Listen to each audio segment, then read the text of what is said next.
Millionaire notices the little girl in the park for days. One rainy night, he decides to approach her and ask what she's doing. The child innocently replies, "I'm waiting for my mom," which shocks the millionaire. He decides to take her home to care for her, only to discover that the girl's mother is actually. Rain in London never gives a warning. It just descends like an uninvited, persistent guest. Julian Beaumont pulled the collar of his trench coat high, his steps quickening on the sopping wet gravel paths of Hyde Park. The rest of the world seemed to have fled the sky's wrath, leaving only him and the old trees bending in the wind. For 5 years, Julian had grown used to walking alone. The colossal fortune from the Beaumont architectural empire couldn't buy peace, and the vast Kensington mansion had been an empty shell since the day Anelise left. He walked to forget, but today his path to oblivion was blocked by a small, still figure on the familiar stone bench near the Serpentine Lake. She was still there. A child. Alara was huddled, her matted blonde hair plastered to her pale forehead. Rainwater streamed down her tiny face, dripping onto a flimsy sweater, threadbare at the elbows. She wasn't moving, wasn't shivering. She simply sat there like a forgotten plaster statue in the storm, her eyes fixed on the empty walkway ahead. Julian stopped short. He had seen the little girl there for 3 consecutive days, but it was now 10 o'clock at night, and the temperature was dropping fast. A strange impulse, stronger than his usual prudent logic, drew him toward the stone bench. He approached, tilting his large black umbrella to shield the small being. Alara jumped, recoiling like a cornered stray kitten. Her wide gray-blue eyes focused on him with extreme caution. "I'm waiting for my mom," the little girl said, her voice hoarse and barely audible beneath the drumming rain on the umbrella's canopy. "Mom told me to sit here. She said she'd come back." Julian looked down at the child's lips, which were turning purple. "Your mother won't be able to make it in this weather. You need to find shelter." "No." Alara cried out, her hands clutching the cold edge of the bench until her knuckles were white. "If I leave, Mom won't find me. She told me to wait." The child's unreasonable steadfastness squeezed Julian's chest. It reminded him of something he had tried to bury: absolute faith in a promise that would never come true. But he couldn't leave a child to freeze because of an adult's stubbornness. "I'm sorry," Julian muttered. He tossed the umbrella aside, leaned down and scooped the girl up.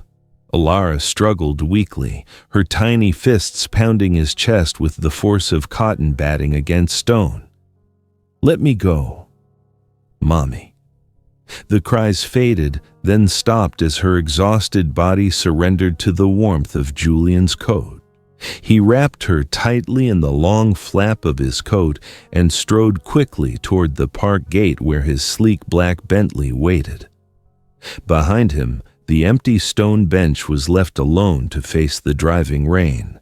As he settled Alara into the plush leather back seat, Julian noticed her hand still gripping something tightly, a teddy bear. It was worn out, missing one plastic eye, its brown fur dulled by dirt and time. When he reached to gently remove it so she could lie more comfortably, his finger accidentally pressed firmly against the toy's belly. Crack, crackle. A dry, rattling sound came from inside, unlike the rustling of soft stuffing. Julian frowned, but the quiet start of the engine pulled him back to reality. He needed to get the girl home before this fever worsened. Julian's mansion was submerged in darkness, with only a warm yellow light spilling from the living room. Mrs. Higgins was waiting at the door with towels and hot water, her face etched with anxious wrinkles. "Oh, dear God, Mr. Beaumont," she exclaimed as Julian walked in with the small bundle in his arms. "Is that a lost child from the park?" Julian interrupted, his voice clipped but betraying his exhaustion. "Please help me. She is soaked through." Mrs. Higgins asked no more. She quickly took Alara, her wrinkled but skillful hands removing the cold, wet clothes. Julian leaned against the fireplace mantel, watching the fire flare up, consuming the dry logs. The child's presence in the vast house created a heartbreaking contrast, the cold opulence juxtaposed with the frail, tired life resting on the expensive velvet sofa. Julian pulled out his phone. His finger hovered over the emergency number. He should call the authorities. That was the correct procedure. But the image of Alara's panicked eyes when she mentioned her mother, a fear not of a lost child but of someone running, made him hesitate.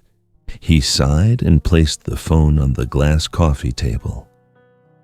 "She's asleep, sir," Mrs. Higgins whispered, tucking a thick wool blanket over Alara before quietly slipping into the kitchen to prepare some warm soup. Julian walked closer to the sofa. Alara's few belongings were neatly placed on a small table, nearby her wet shoes, thin coat, and the shabby teddy bear. The firelight flickered onto the bear, highlighting the clumsy, crooked stitches running down its back seam. The curiosity of a man accustomed to solving complex structures was piqued. Julian picked up the bear. It was heavier than it should be. He squeezed the abdomen gently, clearly, feeling a hard, square object nestled within the stuffing. His finger traced the loose stitching on the bear's back. He caught the stray thread, intending to pull it to see what secret was hidden inside this pathetic toy, when suddenly the doorbell rang insistently, shattering the late-night silence. Julian quickly crossed the hall, throwing the door open, ready to confront whatever nuisance dared to breach the tranquility of the Beaumont estate in the middle of the night. The heavy oak door swung open, revealing Marcus Thorne's intensely stressed face under the pale yellow porch light. No greeting, no usual handshake. Marcus, Julian's college best friend and now his trusted right-hand man at the corporation, looked unusually disheveled. His expensive silk tie was loose, his habitually sleek hair now wind-blown. "You're out of your mind, Julian," Marcus hissed through gritted teeth, shoving a brightly lit tablet screen in Julian's face. "You've completely lost it." Julian glanced at the screen. The glaring headline on the front page of the Daily Scandal hit him. "Millionaire, Julian Beaumont kidnaps girl in Hyde Park." Below was a blurry, candid photo, clear enough to recognize his tall frame, picking up a child and carrying her to the black Bentley. Taken from a distance hidden behind a tree, the angle transformed his act of rescue into a suspicious late-night abduction. "They called me 15 minutes ago," Marcus said, his voice shaking with suppressed fury as he strode into the living room without being invited. He paced the Persian rug, the tapping of his dress shoes on the wooden floor sounding impatient. "The stock market opens in 6 hours. If this story hits the mainstream papers, we're finished. The board will tear you apart and I'll be left to clean up this mess." Julian closed the door and leaned against it, trying to process the information. "The girl was freezing to death, Marcus. I couldn't leave her there. You could have called the police. You could have called park security." Marcus spun around, pointing a finger at Julian. "But you carried her home. Your home. A wealthy single man living alone, bringing home a strange little girl in the middle of the night. What do you think public opinion will spin a kind deed? No, Julian, they'll paint you as a degenerate. Julian remained silent. He knew Marcus was right. In their world, the truth mattered less than public perception. He had acted on instinct, and now that instinct was biting him hard. Marcus stopped, taking a deep breath to regain the composure of a senior lawyer. He stepped close to Julian, lowering his voice to a whisper, but heavy with weight. Listen, this is a setup. Someone was watching you, waiting for you to make a mistake to take that picture. We need to shut this down now. How? I've called social services a discreet contact, I know, Marcus said quickly, glancing at his watch. They'll be here in 30 minutes. We'll hand the girl over to them. I'll draft a press release saying you discovered a lost child and assisted in getting her to a safe place. No kidnapping, no investigation, just a humanitarian act. The story will be over before sunrise. Julian looked toward the window. Through the gap in the curtain, he saw a flash of light from the gate. The news scavengers had smelled blood. His privacy, the last fortress he had built to protect himself from the world, was under siege. Handing Alara over was the only way out of this tangle. He owed the girl nothing more. He had saved her life tonight. That was enough. All right, Julian nodded tiredly. Do it. Marcus breathed a sigh of relief, pulling out his phone to make an urgent call. Good. Now you go wake her up, get her ready. Don't let her cry when social services gets here. We need everything to look professional and compassionate.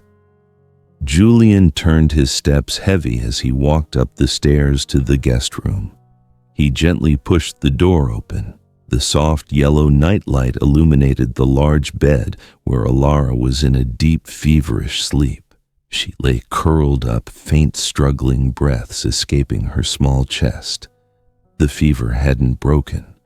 Her pale face was damp with sweat, her blonde hair matted to the nape of her neck. A slight pang of guilt surged through Julian. Waking a sick child to usher her out of the house at 3 a.m. was a cruel act, regardless of the legal wrapper it came in. He walked to the bedside, reaching out to gently shake her shoulder. "Wake up, little one," he intended to say, but the words caught in his throat. As he bent down to pull up the dropped edge of the blanket, the nightlight inadvertently shone directly onto the skin at the back of Alara's neck, where the fine blonde baby hairs were pushed aside. A birthmark. Faint red, shaped strangely like a butterfly with open wings, nestled right beneath her hairline near the first cervical vertebra. Julian froze. The world around him seemed to stop spinning. The sound of the rain, the footsteps of Marcus downstairs, all vanished. There was only that birthmark blazing in his vision like a mark of fire. He had kissed a birthmark just like it 1,000 times. He had stroked it every time Anelise rested her head on his arm to sleep. That birthmark was unique, a private sign that only a husband knew about his wife. Memories rushed back like a waterfall, washing away his forced calm. Images of Anelise laughing, Anelise crying, and Anelise turning and walking away on that fateful day, all superimposed over the image of the child lying before him. It couldn't be. Anelise had been gone for 5 years. The devastating car accident, the car plunging into the ravine and igniting nothing left but ashes. The police confirmed it. Marcus confirmed it. He buried her. But this birthmark didn't lie. And Alara's strangely gray-blue eyes, the stubborn way she clung to the stone bench, it all pieced together into a horrific picture he had blindly overlooked. If he handed Alara over to Marcus now, if he let the little girl disappear into the social services system, he would lose the last trace of Anelise. Something dark was hiding behind his wife's passing, and this child was the only key.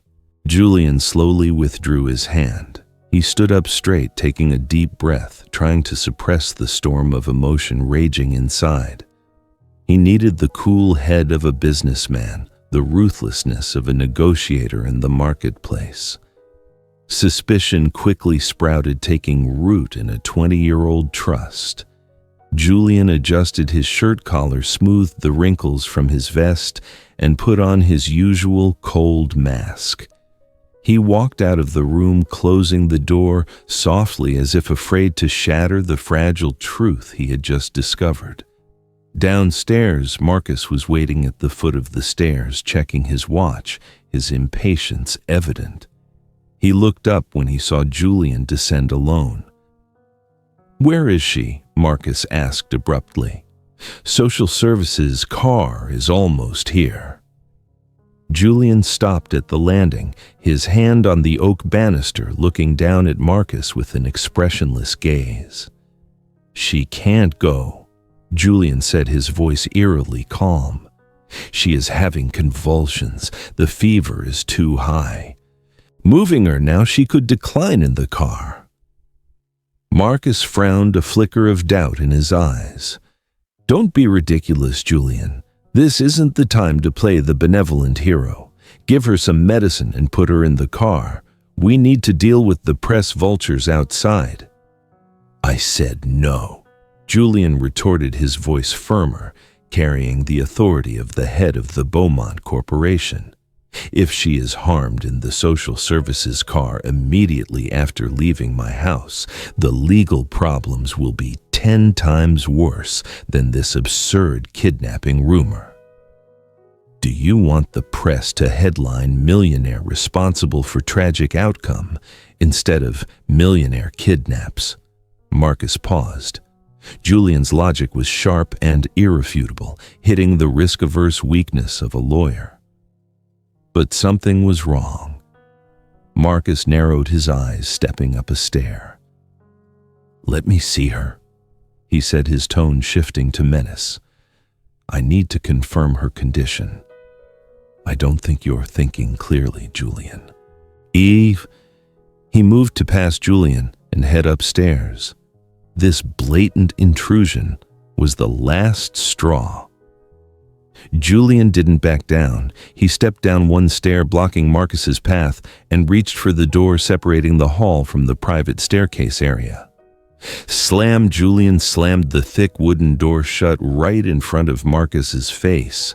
The harsh impact reverberated, shaking the framed paintings on the wall. He turned the deadbolt with a dry, decisive click.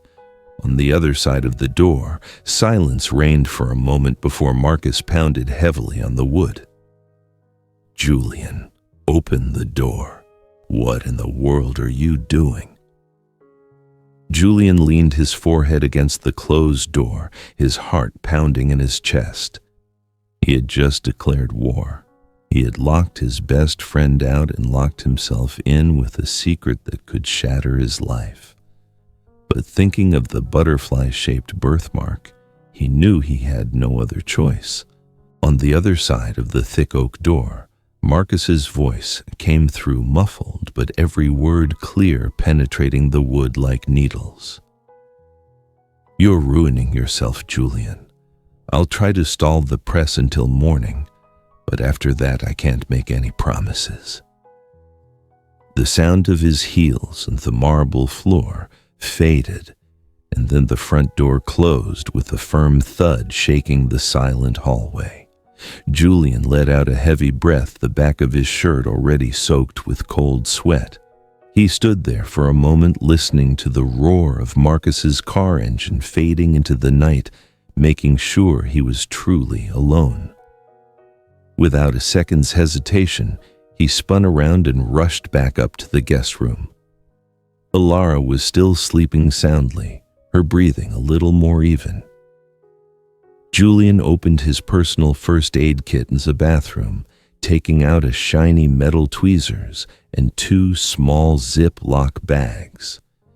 He approached the little girl's pillow, squinting in the dim nightlight. A single fine blonde hair remained on the white pillowcase. He carefully secured it and placed it in the first Ziploc bag. Then he pulled out one of his own hairs, the sharp tug on his scalp, helping him stay alert, and placed it in the second bag. This was the biggest gamble of his life. Not with money, but with faith. He dared not call his family doctor or any major London hospital. Marcus's network was too extensive. Julian's sneeze could reach his ears in 5 minutes. He opened the safe hidden behind an oil painting in his study and retrieved the business card for a small private lab in the suburbs where he had made an anonymous investment years ago. He called a private express courier service, the kind specializing in transporting confidential documents for banks to send the samples immediately overnight. Time passed slowly, like torture. Julian didn't sleep. He sat in his study, glued to the security monitor. Every car that drove past the gate, every slight noise in the garden made him jump. The feeling of being watched, of being surrounded, choked his chest. At 3 p.m, the doorbell rang again. Julian checked the screen. It was Marcus. He had returned. No police, no press this time. Just him in a perfectly tailored suit and a frighteningly calm expression. Julian opened the door. Marcus walked in devoid of the panic or anger of the previous night. Instead, his eyes held the regretful, deeply sympathetic look of a friend bringing bad news to a loved one. "I apologize for last night," Marcus said, placing a thick black folder on Julian's desk. "I was overly concerned for you and the corporation, but this morning I had people look more thoroughly into the girl's background since you insisted on keeping her. And, Julian, you need to prepare yourself." Julian looked at the folder, hesitant to touch it. "What did you find? The girl's mother," Marcus said, his voice dropping low. "It's Anelise." Julian froze. He had braced himself for this, but hearing Marcus admit it still made his heart skip a beat. She is alive." "No," Marcus shook his head, his face somber. "She passed away 3 weeks ago at a rundown boarding house in the East End. An overdose." "Overdose," Julian repeated, not comprehending. Marcus opened the folder, pushing towards Julian blurry, candid photos, receipts from cheap motels, and a faded photocopy of a coroner's report. "After the accident 5 years ago, Anelise didn't perish, Julian. She absconded. She had another life, a life you couldn't imagine." Julian picked up the photos. A gaunt, haggard woman with disheveled hair standing on a darkened street corner. Even blurry, that figure, those facial features. It was Anelise. But not the refined, elegant Anelise he had loved. This was a shell of a person. She was deeply in debt. Marcus continued, his voice full of pity, but his words cutting like a knife. Gambling, excessive drinking, and worse. The child, Alara, is a result of those dark times. She couldn't afford to raise the girl. The rumor is she planned to hand over the child to a shadowy organization to settle her debts, but the girl managed to escape and wandered into the park. Julian felt sick to his stomach. His abdomen clenched. The image of his virtuous wife, the woman who loved art and piano, who had built dreams with him, it all shattered. In its place was the image of an irresponsible, degraded person willing to abandon her own child. "Why?" Julian asked, his voice cracking. "Why would she do that? Who knows how people change when they fall apart?" Marcus sighed, patting Julian's shoulder gently. "I kept the possibility of her survival after the accident from you because I didn't want you to hope and then be disappointed. But I never imagined she fell so low. Julian, that child, she carries the lineage of betrayal and misfortune. Keeping her will only cause you more pain. Let me handle it. I'll find her a reputable children's home far from here." Julian stared at the photo. Disgust surged, overriding the pain. He had rescued the daughter of someone who would discard her own child. Was he nurturing the seed of a woman who had trampled on his love? "Let me think," Julian said, his voice cold. "Please go." Marcus nodded, a hint of satisfied relief in his eyes. "All right. Don't do anything foolish. I'll come back tomorrow morning." When Marcus left, Julian sat stiffly in his study, enveloped by the gathering darkness. He crumpled the report in his hand, throwing it violently against the wall. Rage flared up intensely. He felt like a fool deceived for so many years. The love he had for Anelise, the longing he cherished, it was all a cruel joke. He stood up, walking quickly toward Alara's room. The door opened. The girl was awake, sitting huddled on the bed, tightly hugging the tattered teddy bear. When she saw Julian enter, Alara shrunk back. His eyes no longer held the warmth or concern of the night before. They were cold, scrutinizing, and filled with animosity. He looked at the girl as if she were a strange creature, an unwholesome object that had just infiltrated his clean sanctuary. "Mr. Julian," Alara whispered, her voice trembling. Julian didn't answer. He stared at the filthy teddy bear in her hands. It was old, ragged, covered in the grime of the streets, just like the life Marcus had just described her mother living. Its presence on his pristine white silk bedspread was an insult. It was evidence, a remnant of the sordid past he wanted to erase immediately. He strode over, not saying a word, and violently snatched the bear from Alara's hands. "No, give it back." Alara screamed, panicked, lunging forward, her small hands clutching his arm, her fingernails scratching his skin painfully. "It's my mom's. Don't take my mom's. Let go!" Julian roared, his fury clouding his vision. He pulled his arm back hard to escape the child's grasp. Rip. The dry sound of fabric tearing echoed. The clumsy stitching on the bear's back, already loose, gave way under the powerful tug. The stuffing spilled out, scattering onto the floor. Along with the white fluff, a small rectangular black object tumbled out. It hit the wooden floor, bounced once, and slid to a stop right beneath Julian's polished dress shoes. The entire room fell silent. Alara stopped crying, her eyes wide as she stared at her only toy, now torn and shredded on the floor, the cotton stuffing strewn everywhere like the scene of a brutal incident. Julian dared not meet her eyes. The sudden outburst of anger vanished, replaced by a cold curiosity that invaded his mind. What secret does that black memory card hold that Marcus has concealed for 5 years? Is it evidence of salvation or a death sentence for Julian's beliefs?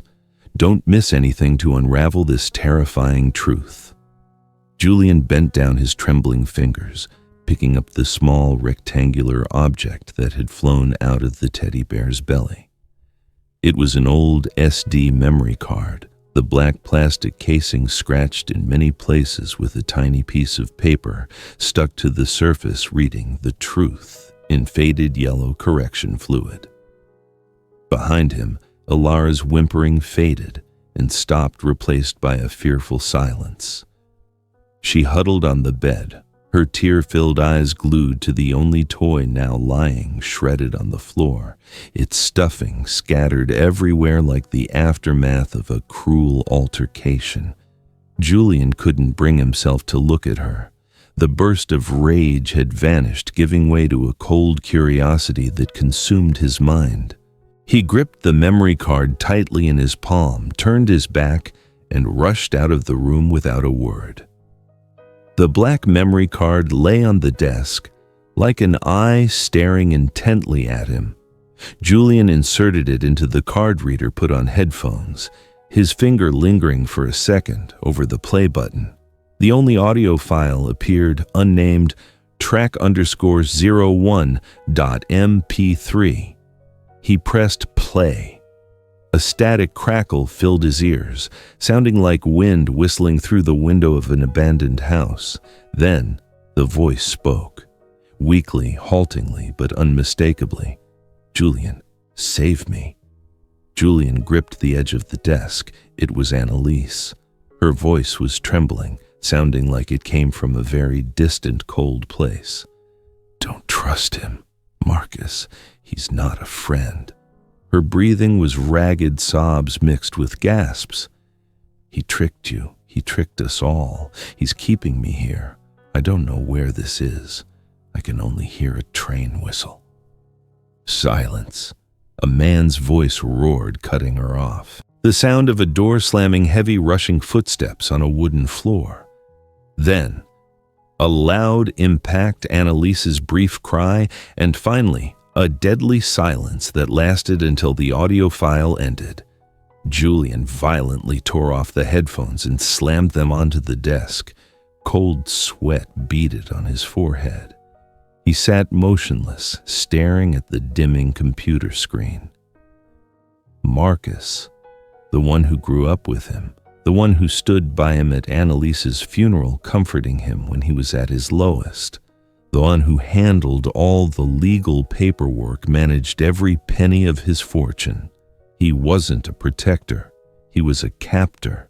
He was the architect of this tragedy. Julian jumped up, reaching for his phone to dial the emergency number, but his finger froze right over the dial pad. "Call the police!" What would he report? That his best friend, London's most reputable lawyer, had held his wife captive for 5 years, with evidence being a blurry audio recording of unknown origin and the testimony of a husband recently accused of kidnapping a child by the press. Marcus held control over the legal department of the Beaumont Corporation. His connections reached from senior judges to the police commissioner. A rash call now would only be a warning signal to him. And if he knew Julian had discovered the truth, Anelise, who was being held somewhere out there, would be the first to suffer the consequences. He was bound. The enemy wasn't standing on the opposite side of the battle line. The enemy was sitting in his living room, drinking his wine and controlling his life. Julian took a deep breath, trying to calm his racing heart. He needed to act, but with utmost discretion. He quickly copied the audio file to a secure hard drive, encrypting it with 3 layers of security. Then he took out the original memory card and snapped it in half. The crisp sound of the plastic breaking was like a bone snapping. He tossed the pieces into the fireplace and set them ablaze. The flames flared up, consuming the only piece of physical evidence in an instant. Finished, Julian adjusted his collar, smoothed the wrinkles on his forehead, and struggled to put on his mask of composure. He walked downstairs, heading straight into the kitchen where Mrs. Higgins was preparing dinner. "Mrs. Higgins," Julian called softly. The housekeeper turned her hand, still holding a dish towel. She saw her employer's pale, strained face and instantly knew something was wrong. "What do you need, sir? Listen to me carefully." Julian lowered his voice, glancing quickly out the window. "From this moment on, no one is allowed into the house, no matter who it is. If there are strangers lurking around the gate, you are not to open the door. Lock all entrances and stay in your room with the child. Do you understand?" Mrs. Higgins frowned with worry, but she nodded firmly. "I understand, sir. I will look after the girl." "Good. And take care of her for me." Don't let her be afraid." Julian added, his voice filled with remorse. He wanted to tell her that this was his daughter, the grandchild of this family, but the words caught in his throat. Now was not the time. Julian returned to his study, turning on the security monitor. Black and white images from the cameras around the house appeared. Everything looked normal, but his expert eye noticed the anomaly. The signal from camera number 3 at the back gate was slightly glitching, constantly stuttering.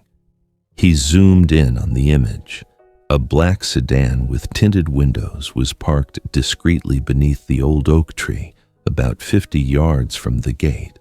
The driver's side window was slightly lowered, revealing the flickering red glow of a cigarette tip, then quickly rolled up tight. They were there.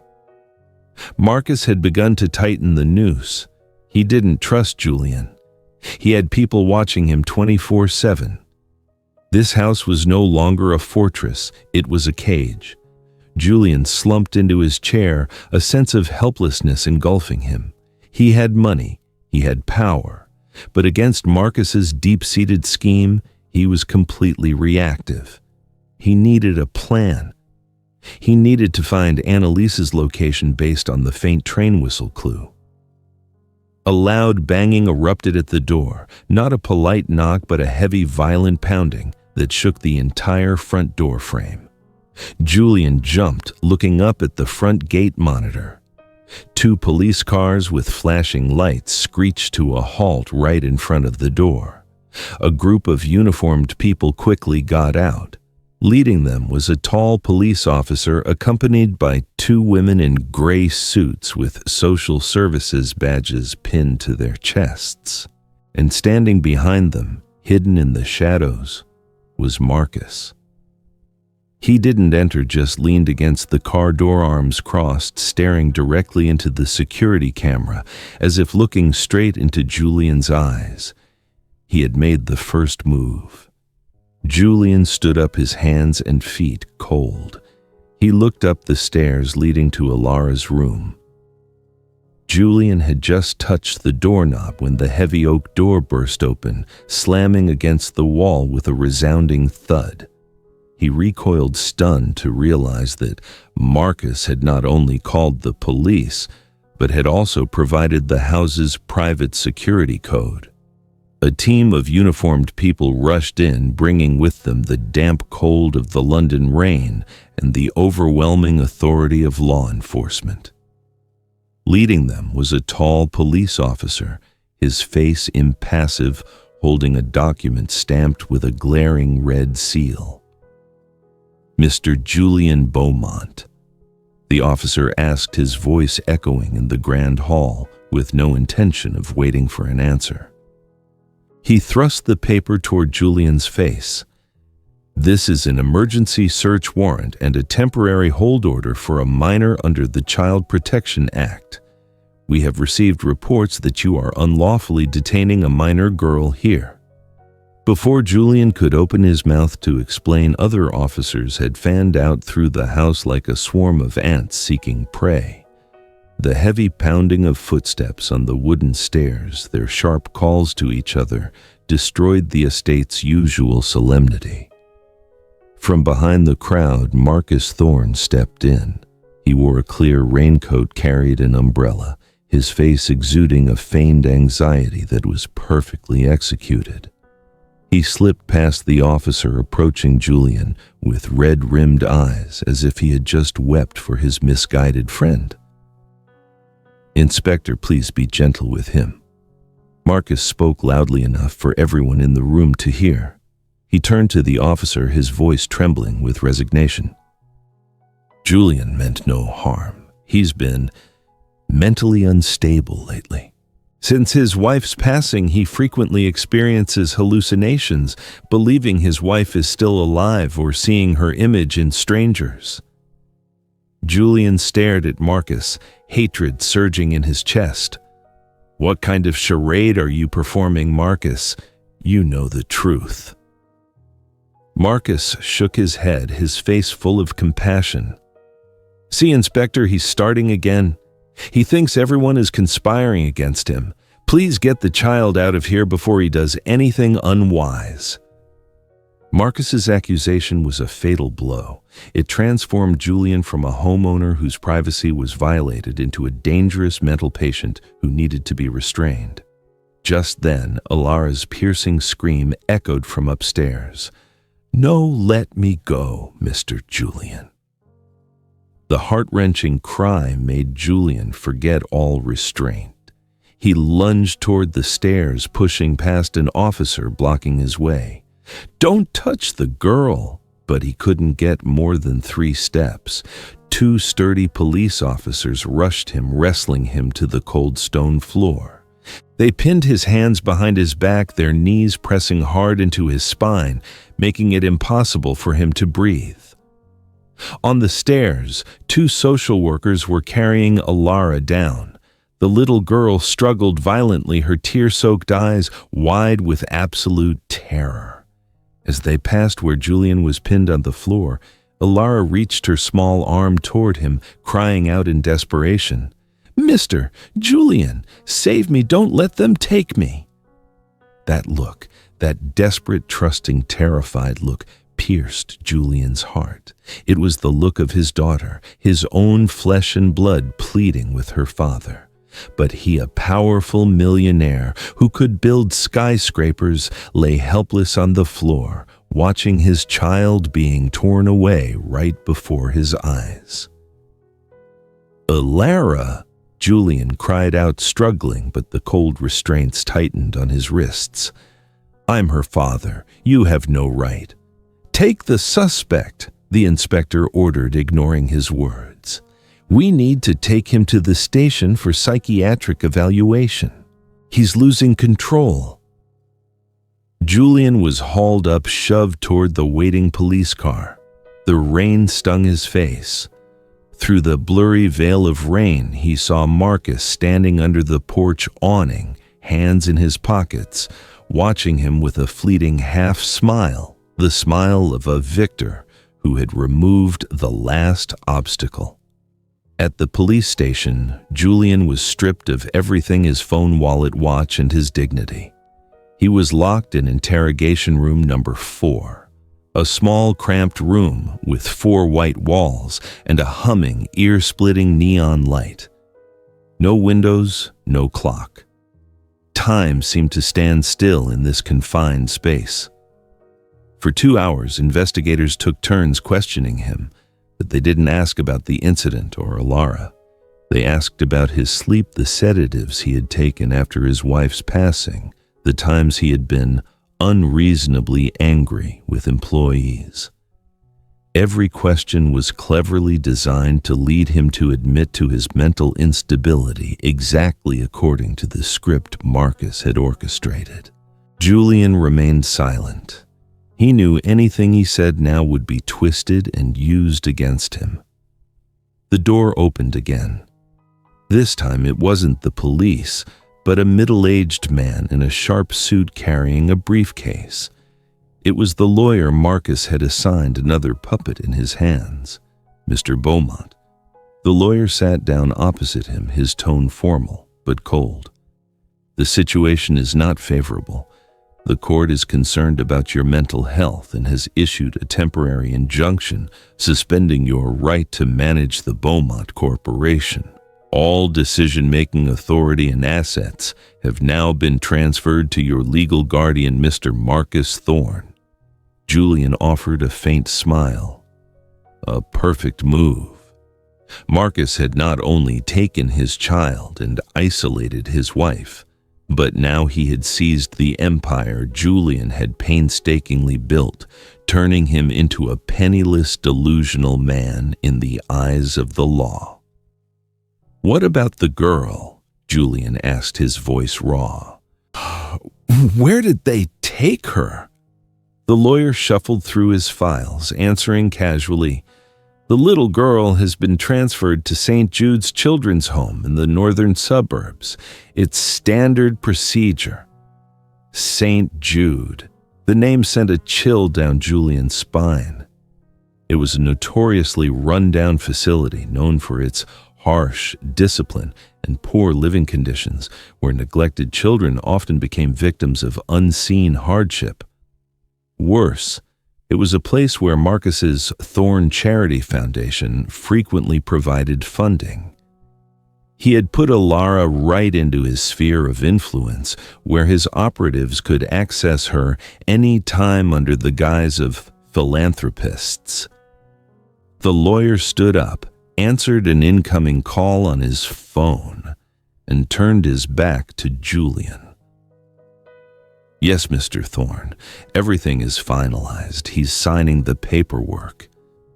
Julian stared intently at the back of the lawyer's neck. He realized he had no way out. If he continued to sit here adhering to the law and waiting for justice, he would waste away in a mental institution.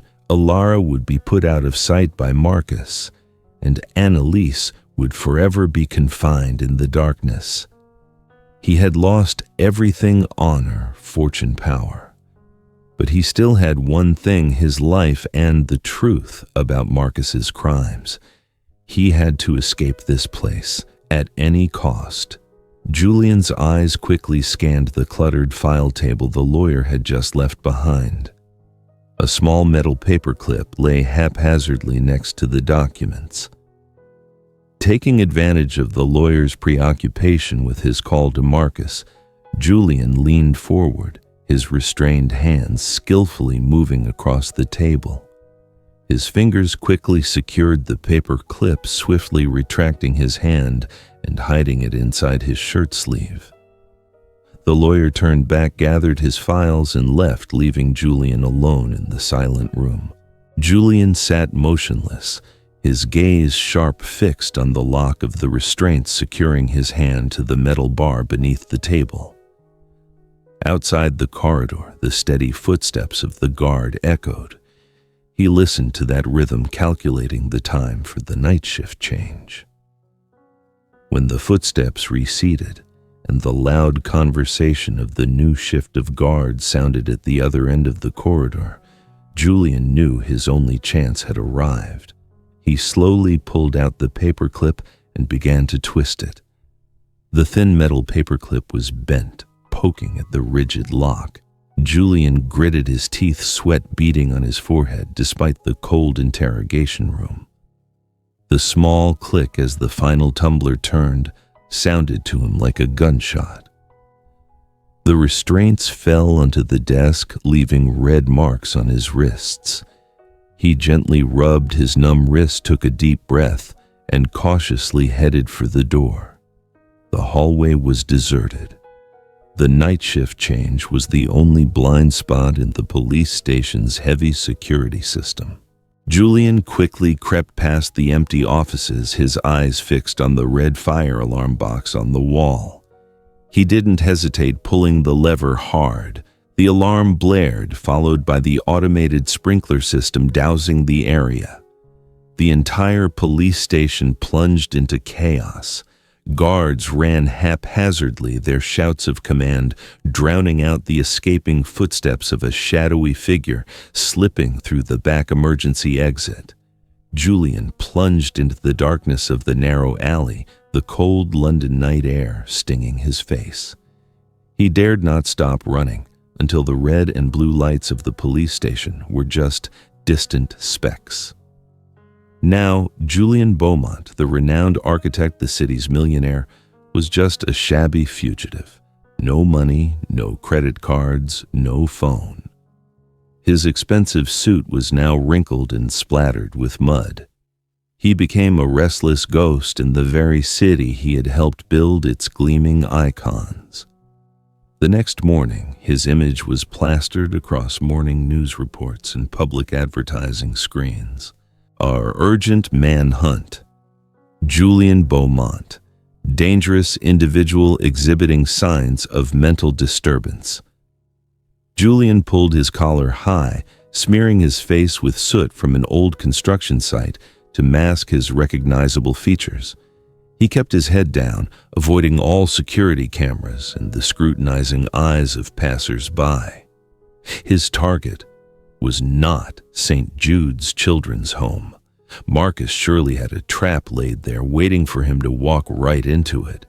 He needed to find the root of the problem. He needed to find Anelise. The memory of the static-filled audio clip replayed in his head. The shrill, piercing train whistle and the distinctive grind of metal wheels on rusty tracks.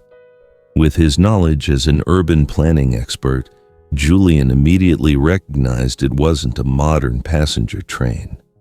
It was an old-style coal train, only running on a few private railway lines, transporting ore in the abandoned Yorkshire mining region.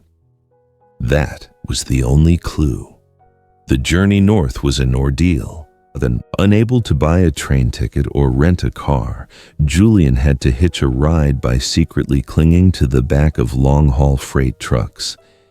He lay huddled between foul-smelling packages, enduring the biting cold of the English winter. Nights spent sleeping under bridges vying for scraps of food with rats and stray cats taught him a harsh lesson in survival. Marcus didn't let up. He hired a team of private investigators and professional cleanup operatives who pursued him more relentlessly than the police.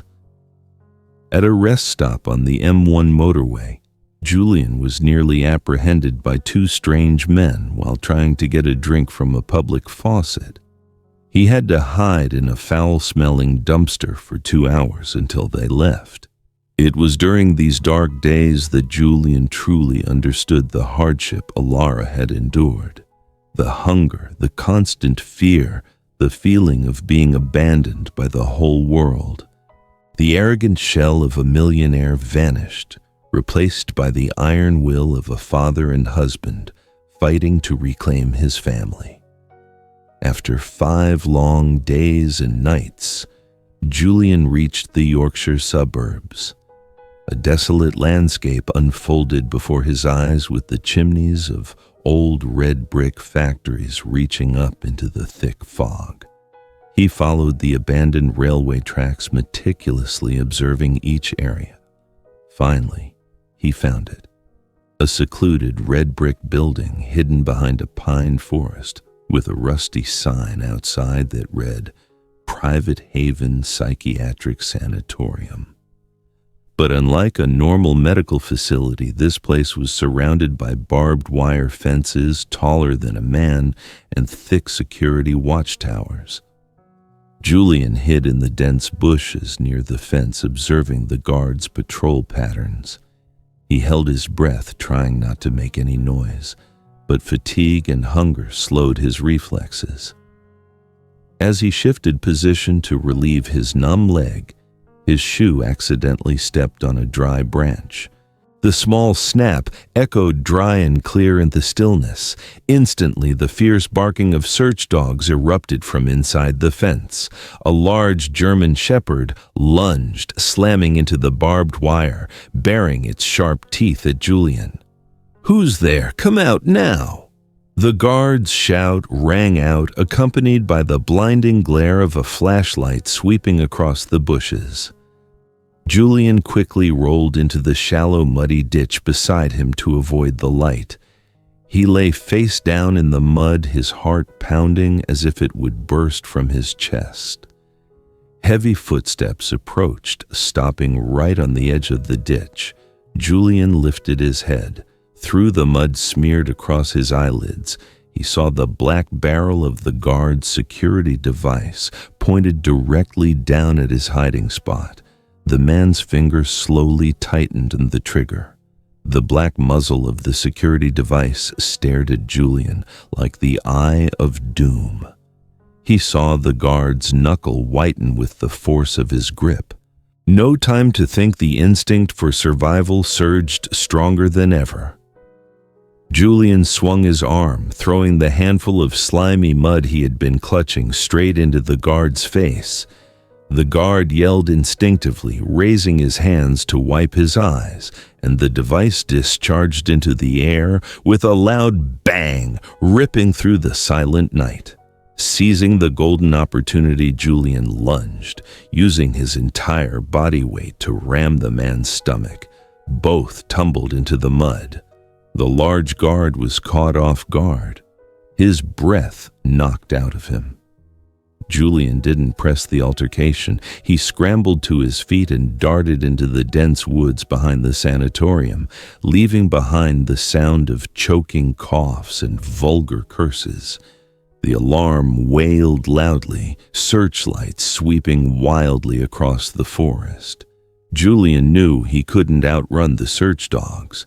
Instead of running far, he circled back, following the shadow of the dilapidated brick wall on the west side of the building, where he had observed a broken surveillance camera and heavy vine growth. Taking advantage of the guard's concentration on the edge of the forest, Julian climbed over the wall and jumped down into a deserted backyard. He found the air vent of the old kitchen pried off the rusty metal mesh and slipped inside. The strong smell of dampness, old grease, and pungent disinfectant rushed into his nostrils, making him nauseous, but it was the smell of survival. Inside the sanatorium was a maze of long, desolate, dark, and cold corridors. There were no nurses on duty, no sound of active medical equipment. Julian tiptoed past each patient room, peering through the small, dusty windows. What he saw made his blood boil. The patients lying there were not being treated. They lay motionless, their limbs secured, their eyes vacant, staring at the ceiling. Some were old, some were young. All were in a dazed state, left to languish. This wasn't a hospital. This was a depository for living secrets. People the elite or Marcus himself wanted to erase from society, but dared not eliminate entirely. Julian found the stairs leading up to the isolated attic floor. Room 404 was at the end of the hall, the reinforced steel door tightly locked.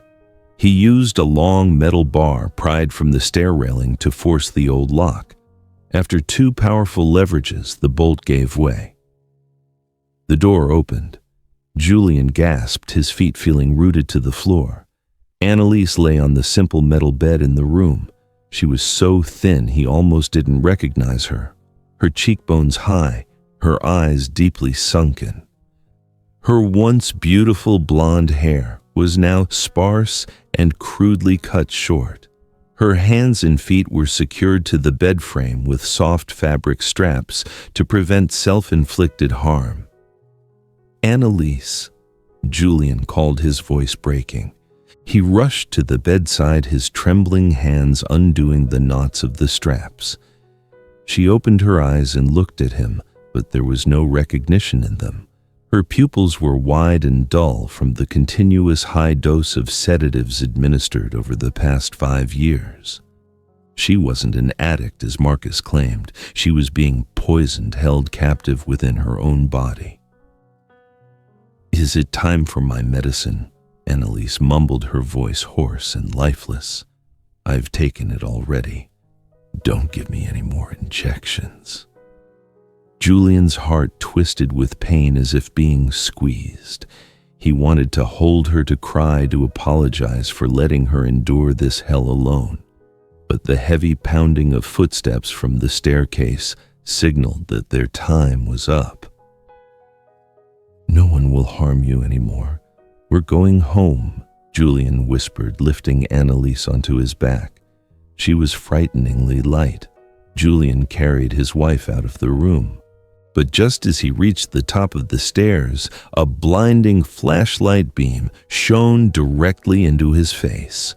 A security team armed with stun devices and riot shields had completely blocked the way down. "Stop right there, release the individual," the team leader shouted.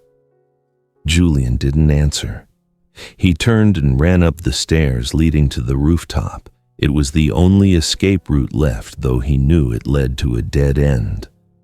The night wind on the rooftop howled fiercely, whipping Julian's face. He set Anelise down, leaning her against the base of a large brick chimney for shelter from the wind. In front was a pitch-black abyss. 5 stories was enough to end anyone who fell. Behind him, the steel door leading to the roof shook violently under the guard's assault. Suddenly, a strange whirring sound emerged. A large drone flew up, hovering in front of Julian. Attached to its body was a tablet screen and a loudspeaker. The screen lit up. Marcus Thorne's face appeared sharp and clear. He was sitting in his luxurious London office, holding a glass of red wine, relaxed as if watching a play. "Well done, Julian. I didn't think a spoiled brat like you could make it this far." Marcus smiled faintly, taking a sip of wine. "But what's your next move, flying down?" Julian looked directly into the camera, his eyes burning with hatred. "Let her go, Marcus. You have everything now, the money, the company. What more do you want?" "I want absolute security," Marcus replied, his voice turning cold. "You and your wife are risks I cannot afford to accept, but out of respect for our old friendship, I'll grant you one last favor. See that railing jump? A tragic end for love. If you do that, I promise, Anelise will live out her life here properly cared for. If not, both of you will perish tonight.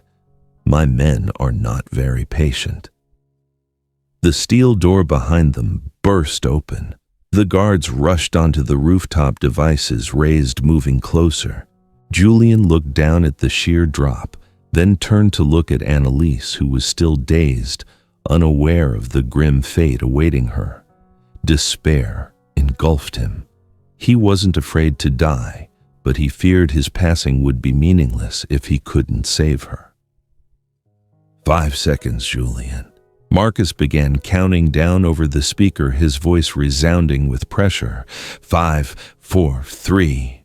Julian took a deep breath, releasing his grip on Anelise. He stood up, placing one foot on the low brick railing. The cold wind lashed at him, making him sway. 2. Marcus smirked in triumph. Suddenly, Marcus's screen vibrated intensely. His urgent private phone call alarm blared through the drone's speaker, cutting off the countdown. The smile on Marcus's face vanished, replaced by an expression of extreme panic as he looked at his personal phone screen. "What, she's gone? How could she be gone?" Marcus yelled, his voice cracking with shock. "Thank you for holding your breath and accompanying Julian to this moment of life and death. Is that mysterious phone call a lifeline or the end? The answer will explode next." Marcus's shouts through the drone speaker shook the stillness of the rooftop. "What do you mean, vanished? What kind of operation are you running? You let a 6-year-old slip through your grasp." He slammed his hand onto the desk, knocking over his glass of deep red wine onto the pristine white rug. His face was scarlet veins throbbing in his neck. Julian stood on the edge of the railing, one foot suspended between life and passing, but he no longer looked down at the abyss. He stared intently at his enemy's panic. "What? Your perfect plan has a flaw?" Julian asked, his voice eerily calm amid the storm. Marcus snapped his head up, eyes wide with fury at the camera. What did you do? Who took the girl?" Julian gave a faint, cold smile, sharp as a blade. "I didn't do anything, Marcus. I just placed a bet on a man you always underestimated." A memory flashed through Julian's mind like lightning. That night, right before the police stormed the mansion in the last moments of his freedom, Julian hadn't called a lawyer or relative.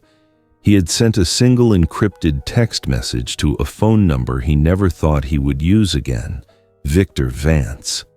Victor Vance, the old real estate magnate, Julian's fiercest rival in the business world. The two had been in a fierce, costly battle over the Canary Wharf port merger last year. Julian won, but he won by merit. Marcus, who was behind the legal consultation, had suggested using underhanded tactics to undermine Victor, a suggestion Julian firmly refused. It was that refusal that secretly fostered a sense of respect in Victor for his younger competitor. Victor hated losing, but he hated deceivers like Marcus even more. In London, hundreds of miles away, Victor Vance was sitting in the study of his heavily fortified mansion in Hampstead Heath. Alara sat opposite him on an oversized velvet armchair, holding a cup of hot milk, her eyes still holding a trace of fear, but much calmer. Surrounding the room were 4 burly bodyguards on duty 24/7. "You're safe now, little one," Victor said, his voice gruff, but trying to be as gentle as possible. "No one can trouble you anymore. Your father asked me to protect you." Alara looked up at the gray-bearded old man, nodding softly. "Mr. Julian, my dad said you're a good person." Whether I'm good or not depends," Victor scoffed, suppressing a smile. "But I'm a man of my word. Now, do you remember anything about that Marcus fellow? Did he often visit where you and your mother lived before?" Alara thought for a moment, her small eyebrows furrowed. "Yes, he did. He came often in the evenings. He shouted at Mom, making her sign papers. Every time he came, he brought a very thick black book." "A black book?" Victor leaned forward, his eyes lighting up. "What did he do with it? He used to hide it in that big steel safe in his art room." Alara recounted, her voice childlike, but her visual memory surprisingly sharp. "The safe was behind the red horse painting. I saw him pressing numbers while Mom was crying." Victor slammed his hand on his thigh with a thump. "Excellent, the red horse painting. That's Stubbs, the war horse. He always boasted about it." The old magnate immediately picked up the phone, calling the head of the Economic Crimes Unit, his longtime golf buddy. "Hello, George. I have a present for you. An emergency search warrant for Marcus Thorne's Mayfair art room. I have a live witness pinpointing the location of his book of misdeeds. Yes, the girl is with me. Absolutely safe." Back on the windswept Yorkshire rooftop, Marcus's drone screen suddenly flashed rapidly. Another urgent message popped up, overlaying the camera view. "Alert police, surrounding Mayfair art room. Safe is being opened." Marcus's face turned ashen white as a sheet. He understood that everything was over. That black book meticulously documented every bribe to officials, every money laundering transaction through shell companies, and the list of victims he was extorting. It was a one-way ticket to a long incarceration. He had lost his bargaining chip. He was about to lose the evidence of his crimes, and now he was losing his freedom. Insanity overtook his reason. Marcus screamed, the distorted sound through the drone speaker like the howl of a cornered, wounded animal. "Eliminate, eliminate them all for me." He smashed the tablet on his desk, but his command for destruction still echoed. "Throw both of them off the edge immediately. Leave no witnesses. If I go down, you all go down with me." The guards on the rooftop paused for a second at the brutal command, but the fear of their tyrannical boss prevailed. The team leader waved his hand. "Do it, make it quick." The team of guards rushed forward, devices raised. Julian knew there was no retreat. He jumped down from the railing, quickly, grabbing a long metal bar from a pile of old scaffolding nearby. "Don't you dare touch her!" Julian yelled, swinging the metal bar in a defensive arc in front of Anelise.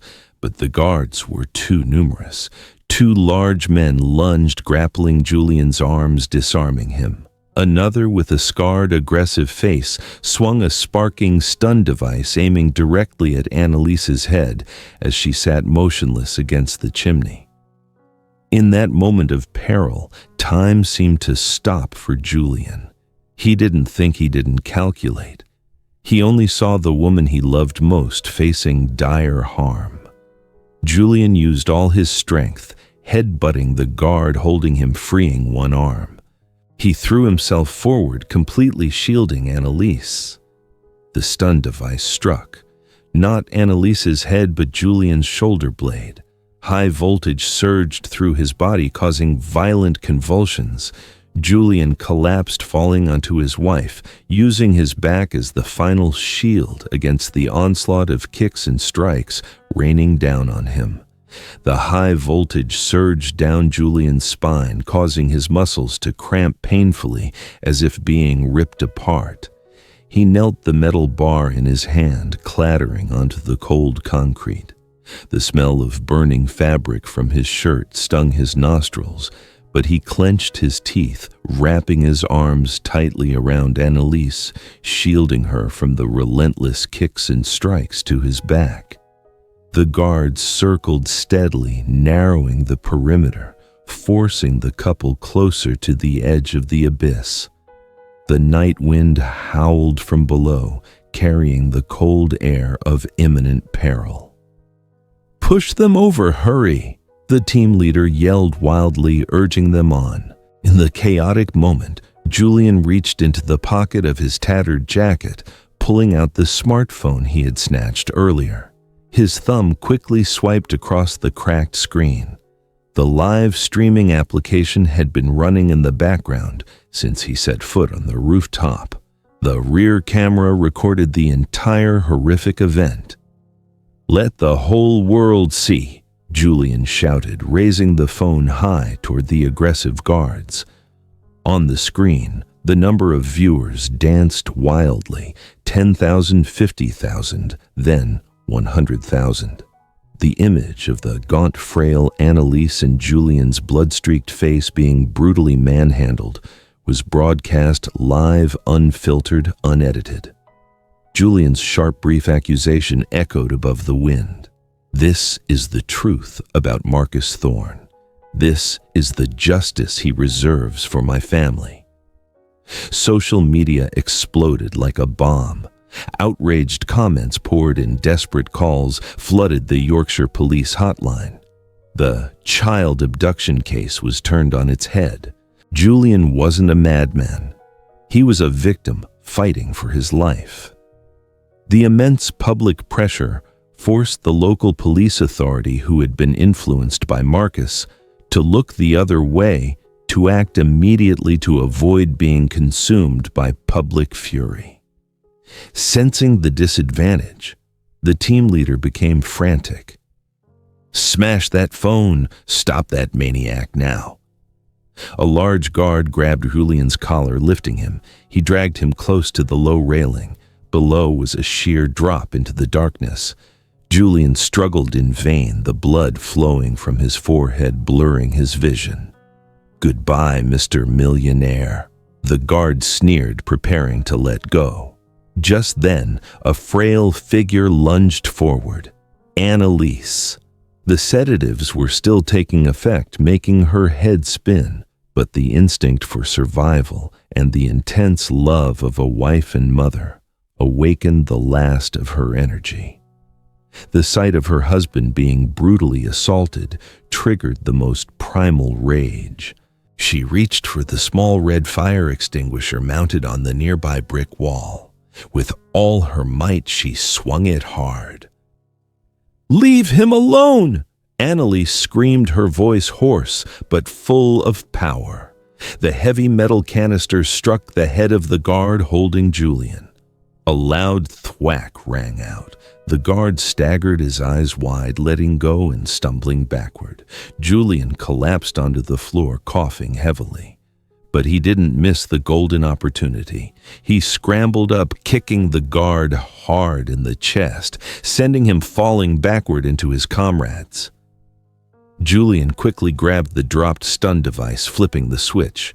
The blue sparks crackled menacingly. "Come on!" Julian roared, standing protectively in front of Anelise, ready for a final stand. But the guards dared not advance further. The blaring sirens of dozens of Yorkshire Special Police Unit vehicles sounded right beneath the building. High-intensity searchlights from the ground shone directly onto the rooftop, turning night into blinding day, illuminating the evildoers. The loudspeaker boomed, "This is the police, drop your implements, you are surrounded," concurrently in distant central London. The tempered glass door of the Mayfair Art Gallery shattered. The Economic Crimes Unit SWAT team stormed in. The safe behind the Warhorse painting had been cracked open. Victor Vance stood there holding the thick black leather-bound ledger, his eyes triumphant as he faced Marcus Thorne. Marcus tried to slip out the back door of his office, hoping to escape into the alley. But as he opened the door, reporters' flashes and police security devices were waiting. He was secured, his face pressed against the hood of a police car. "It's over, Marcus." Victor walked closer, holding the black book up to his face. "Your game of power ends here." Marcus was utterly defeated. Gone was his usual arrogance and composure. He was just a pathetic failure against irrefutable evidence.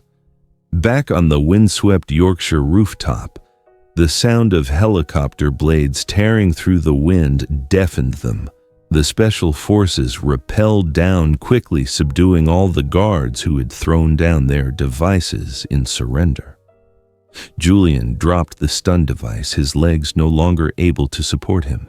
He collapsed, clutching Anelise tightly. She trembled in his arms, tears mingling with the dirt smudges on her gaunt face. "We made it. Anelise, we made it," Julian whispered, burying his face in his wife's shoulder, feeling her weak but resilient warmth and heartbeat.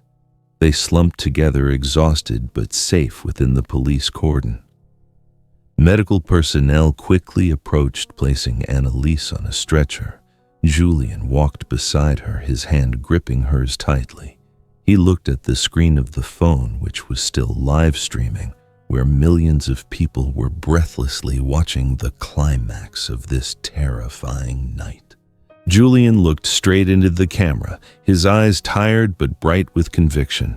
He spoke one final sentence, his voice low and resonant before the darkness enveloped his mind due to severe blood loss. "Justice arrived late, but it has arrived." The screen went dark. The world erupted. The courtroom was packed. Flashbulbs popped incessantly as the judge slammed the gavel, reading the final verdict for Marcus Thorne: life incarceration without parole. The long list of charges, from holding individuals against their will to financial misconduct and conspiracy to commit grievous harm, was read aloud like an indictment for the collapse of a meticulously concealed criminal empire spanning half a decade. Marcus stood there in his gray prison uniform, no longer the arrogant, powerful lawyer he once was. He bowed his head not in remorse, but under the weight of his failure. Julian sat in the front row, holding Anelise's hand tightly. He felt no triumph. This victory held no sweetness. It tasted bitter with the years they had lost. The price for justice was the collapse of the Beaumont Corporation.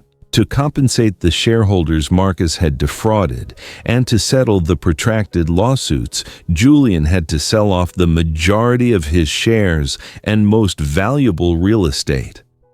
From a powerful millionaire who could command the world, he was now left with only a modest home in the suburbs and a smaller-scale architectural firm. But he didn't care. The numbers in his bank account meant nothing compared to seeing his wife wake up every morning. The aftermath of the nightmare left scars invisible to the naked eye. Anelise was brought home for intensive care. 5 years of isolation and high-dose sedatives had ravaged her body. Her legs were weak, requiring a wheelchair for mobility. Her memory was like a puzzle with missing pieces, at times lucid, at times confused, mixed with terrifying nightmares every time night fell. She often woke up screaming in panic, only calmed when Julian held her tight, whispering, "I'm here, you are safe now." Alara was no longer the innocent little girl she was before. She suffered from severe fear of strangers. Whenever guests came or the doorbell rang, she would hide behind Julian, her small hands clutching his coat like her only lifeline. But in that small house, healing was happening every day, slowly and patiently, like water wearing down stone. Julian, the man once preoccupied with blueprints for skyscrapers, was now learning the most mundane things. He learned to cook the pumpkin soup Anelise loved, even if the first attempt left the bottom of the pot scorched. He learned to braid pretty pigtails for Alara before school, his rough fingers becoming clumsy but gentle. He patiently sat for hours by the fireplace, listening to Anelise's disorganized, fragmented stories about the past, helping her piece her memories back together. One autumn afternoon in London, a light rain was falling. Not the fierce downpour of that fateful night, but a gentle mist washing away the city's dust. The three of them returned to Hyde Park. Julian pushed Anelise's wheelchair on the familiar gravel path. Alara walked beside him, holding tightly to her father's coat flap.